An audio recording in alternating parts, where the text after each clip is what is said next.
Ya, sudah sejauh ini postingan yang ngejulitin Rida yang kelakuannya tak diridhoi ini. Sekaligus untuk menyatukan kembali cerita lengkapnya untuk postingan yang terpisah-pisah dari beberapa hari yang terakhir. Nih, aku bikinkan video kronologis dari awal hingga akhir dan cerita lengkapnya dalam satu postingan ini nih. Semoga bisa menjadikan referensi untuk khususnya warga Kendari dan masyarakat Indonesia pada umumnya.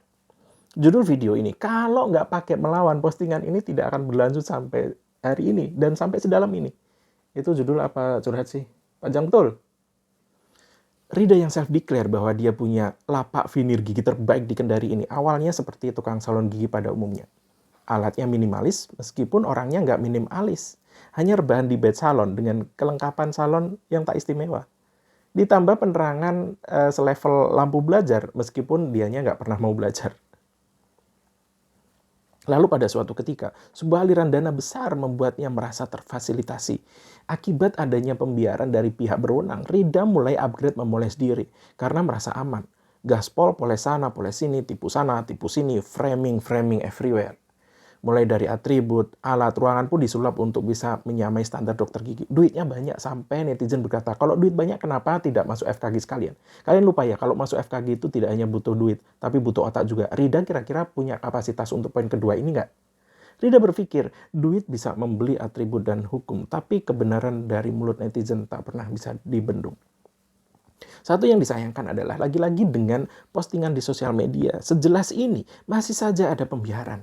Iya sih, pihak terkait kan nggak main sosmed, kerjanya kan nggak main-main, ya kan? Sekalinya main sosmed, paling dipegang oleh admin bayaran. Tugas pihak terkait mah pastinya lebih besar lagi ketimbang ngurus praktik gigi ilegal yang sampai mengancam nyawa seperti ini ya kan? Misalnya menambahkan syarat-syarat akreditasi untuk praktik dokter gigi mandiri dan menambahkan aturan-aturan dan standar ini itu yang semakin banyak, semakin berat untuk praktik-praktik yang nyata-nyata sudah legal dan kompeten. Jadi yang sudah kinclong masih dilap terus, yang sudah sesuai bentuknya masih di tempat terus. Tapi yang busuk dibiarkan tetap membusuk makin menumpuk.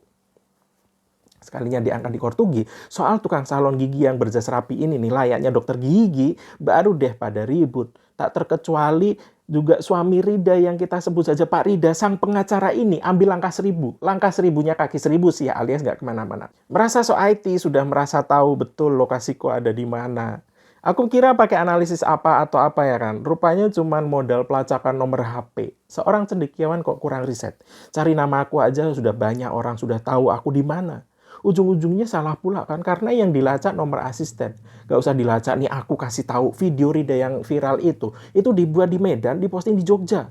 Semua orang cerdas di sini juga sudah tahu aku orang mana kok. Melawannya pakai UU ITE ketebak sih. Lalu di WA dia bilang gini nih, ini video pesanan orang. Gini ya Pak Rida, tak ada pesanan sama sekali. Dikira Kortugi ini just tip apa? Ini satu suara ya, kami dari organisasi profesi kami tercinta PDGI. 95% PDGI memiliki pandangan dan keresahan yang sama soal istrimu Pak. Sedangkan 5% yang sisanya, itu setuju dengan yang 95% tadi. Lalu dia bilang juga yang diviralkan ini punya izin dan lisensi Pak Rida yang cendekiawan. Perkenalkan Pak, saya anggota Pusat Data Informasi Pengurus Besar PDGI.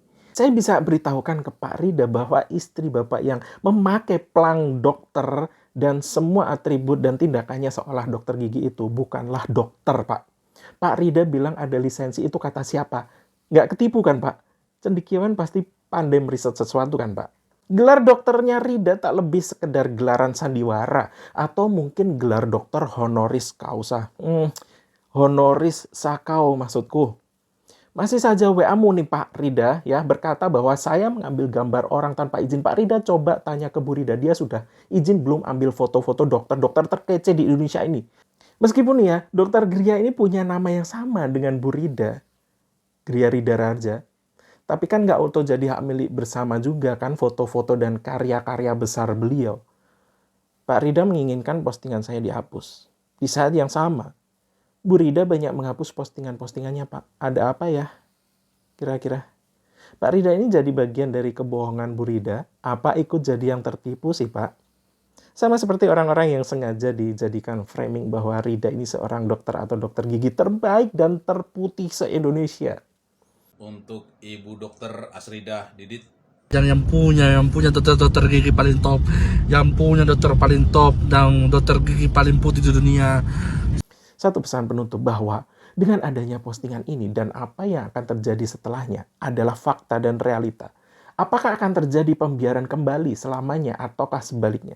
Jika masih saja dibiarkan. Saya persilakan rida-rida lain di seluruh Indonesia untuk melakukan hal yang sama. Sesuka kalian hari ini. Yuk, buat masyarakat. Jaga diri kalian ya. Di saat negara tidak bisa jagain kamu lagi. Oh,